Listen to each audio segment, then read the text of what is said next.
Hi, to change app layout on Google Pixel Watch Free, firstly let's just press this crown, and as you can see in my case I got this list view. So to change it, I can just scroll till the very bottom of the page and check this tab app view.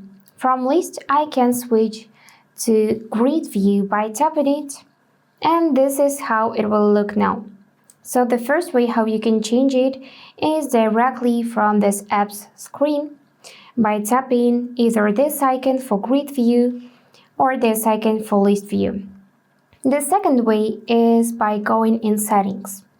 So let's find settings, and here we need to find this general tab, then scroll all the way down and also choose app view.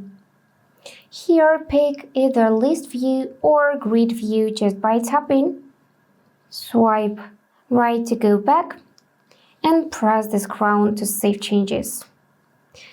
And that's all for today. If this video was helpful, please subscribe, like and comment. And I wish you all the best. Bye bye.